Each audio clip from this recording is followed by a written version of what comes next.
morning, good afternoon, and good evening saan man tayong dako ng daigdig. So, I'm back. So, nandito na po ulit tayo sa Brisbane, Australia. So, masasakyan na naman ako. At ito lang ang free na lugar kung saan ako pwedeng mag-vlog. And wait lang, paatras kasi ako. So, galing lang ako sa sa isang supplier ng parts ng mga forklift namin. So yeah, magabi. Okay, so nakabalik na po ako dito sa Australia nung asing ko pa ng Enero.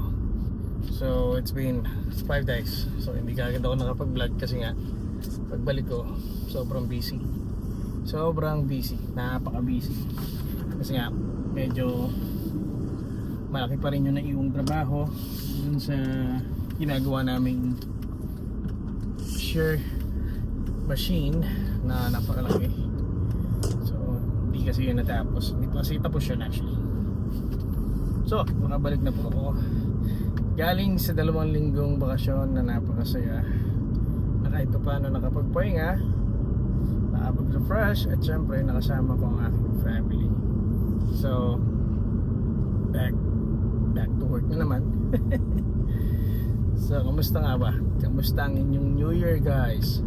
So before that, I would like to greet everybody Happy New Year, especially to my wife na nasa Pilipinas, and sa aking mga anak, and sa parents ko na nasa Canada, and mga kapatid ko na nasa Canada, at sa mga viewers natin na nanonood ng aking vlog. Thank you so much and Happy New Year. So hopefully na maging maayos at maging masaya ang ating bagong taon.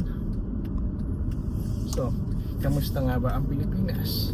Kamusta nga ba ang aking bakasyon? So yun naman, like what I said, masaya naman. Yun nga lang, yung pabalik na tayo dito, it's heartbreaking. So syempre naiwan ko na naman ang aking mga anak, naiwan ko na naman ang aking asawa. So nandun pa rin sila. Medyo nakakalungkot, especially nung inatid nila ako. Actually hindi nila ako inatid sa airport that time. So hanggang doon na lang sila sa gate ng bahay.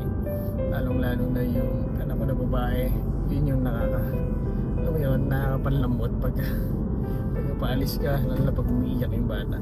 So heartbreaking talaga siya. So ngayon, we need to face the reality. We need to do some sacrifices. So since for the family naman, so kaya natin to. So most of the time naman, yun yung napipil ng isang OFW pag pabalik na siya na dun sa bansang pinagtatrabaho na niya. So medyo mabigat, sakit sa dibdib. So ayun, masaya naman ang bakasyon. Nagkaroon lang tayo ng mga konting realization habang nasa Pilipinas ako.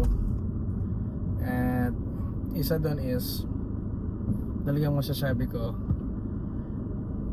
ang mahal na ng bilihin din pala sa Pilipinas. Napakamahal na.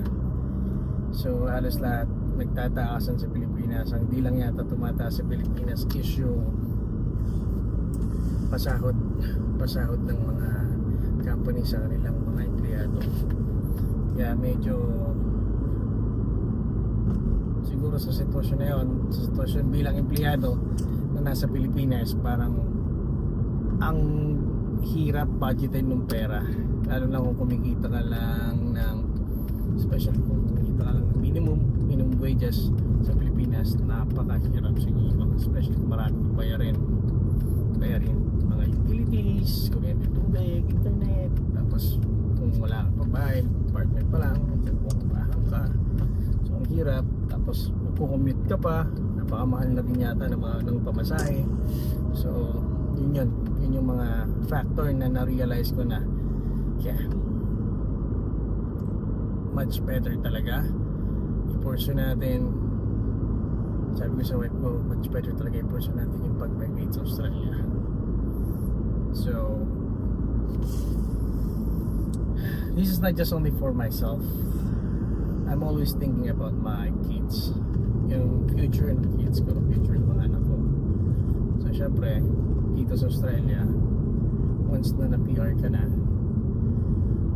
hindi mo pwedeng sabihin na yeah, you're stable, but you need to work it out. You need to work out pa rin, you need to work, you need to strive para mabuhay ka. But at least dito sa Australia, hindi ganun kabigat, hindi ganun kalaki yung gastos, pero yung kita naman kasi, yung sahod, yung kinikita sa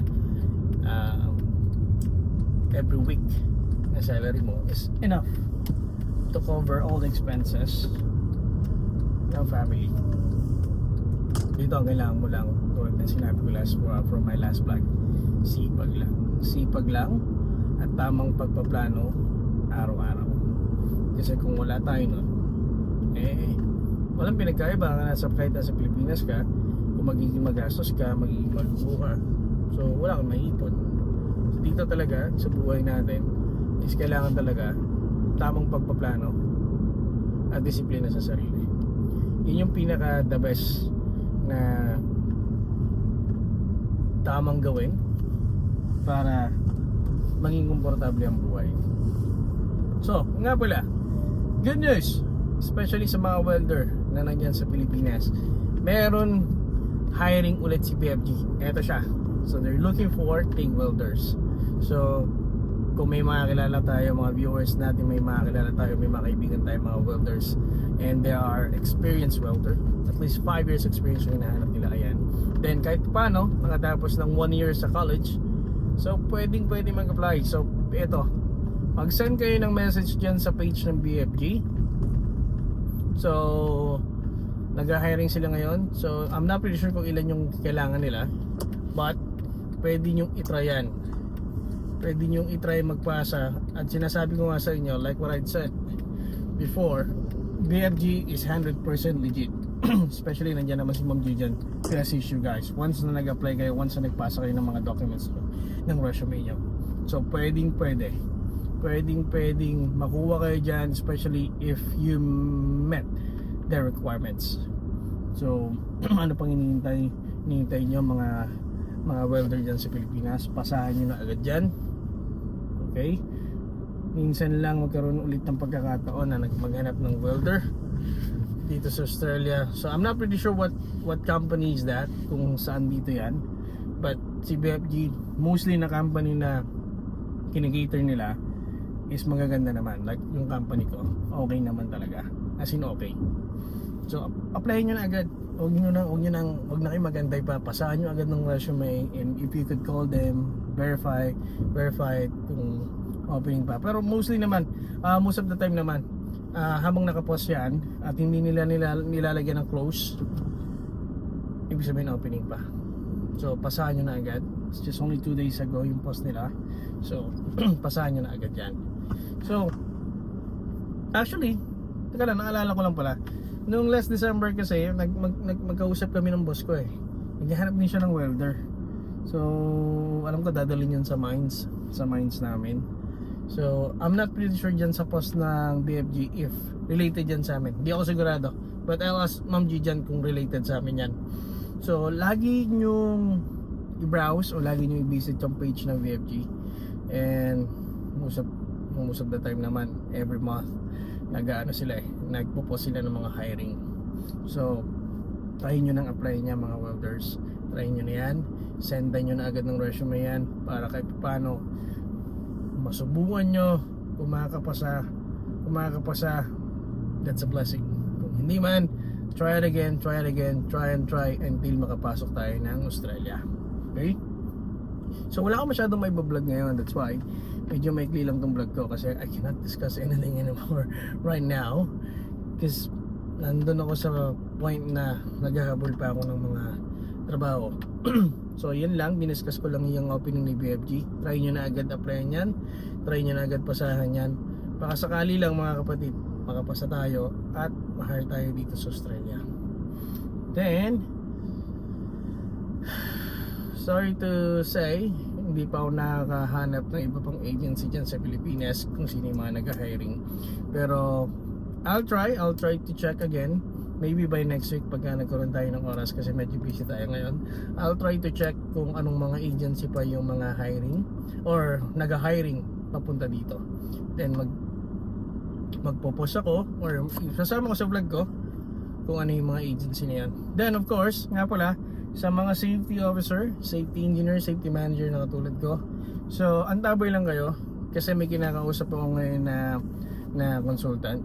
So sabi nila meron daw mga companies ngayon na naghahanap dito ng health and safety manager, health and safety officer, and health and safety engineer. So antabay lang tayo. Possibly baka mag-post ako next week pag nakuha ko na yung details kung ano mga company yun, then what would be the process. So antabay lang. So again, yung ibang position I will check pa sa consultant na yon. I will check kung ano pa yung mga kinikater niya, kung ano pa yung mga pwede niya maibigay sa atin, sa mga Pilipino. So antabay lang kayo dito sa mga vlog ko. So if ever na masabi ko, ma-mention ko yung position, I'm gonna give you an email address where you're going to send your resume. Okay? Then, if ever, mag-comment lang kayo, for example, your position, years of experience, then if at college graduate, undergraduate, ilang years sa college, ilagay niyo yan dyan sa comment. Then, mamimili ako doon kung sino yung pwede kong bigyan or i-message ng email address kung saan kayo pwede magpasya ng resume. Okay? Hindi ko kasi pwedeng i-public yung email address niya kasi for sure lahat tayo magpapasa at baka sa sobrang dami hindi niya na ma-browse yun at baka i-block tayo. Okay?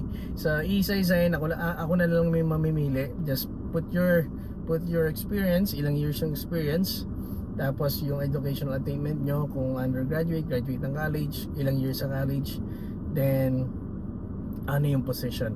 Okay? So yun lang mga kamagro, mga kaibigan, mga kapatid. So I'll see you in my next vlog. So wala akong masyadong ma-discuss ngayon. So Happy New Year again and God bless.